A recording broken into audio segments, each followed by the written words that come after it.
O trio de adoração de toda a igreja com a paz do Senhor. Amém.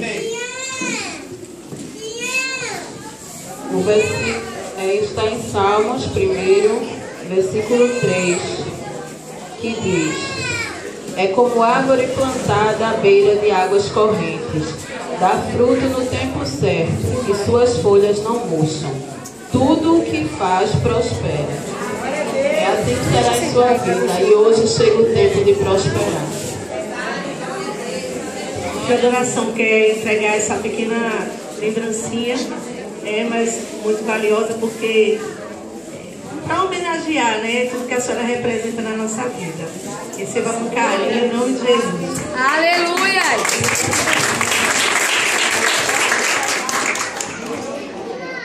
Amém! Amém!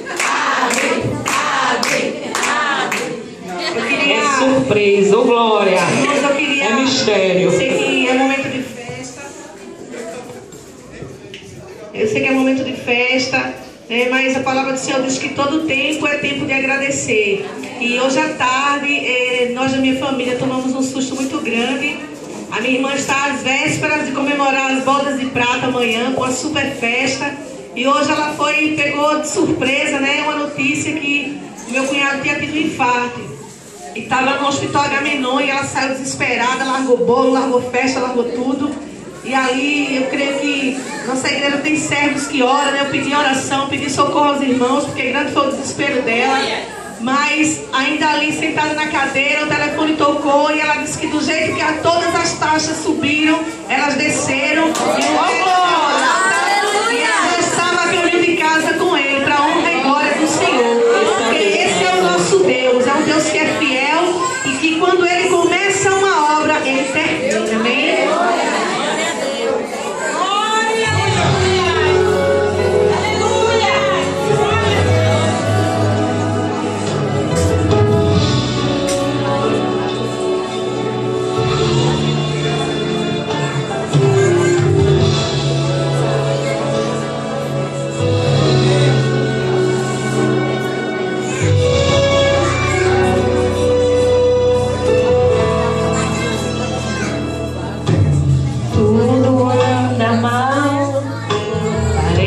Não ter fim. Você questiona por quê, mas já desenhei o fim. Se Deus que age no silêncio, o homem questiona, mas só eu tenho. Eu tenho um tempo certo para agir. Sou o teu milagre, só confia em mim. As tuas lágrimas,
Tome posse da vitória que eu te entrego.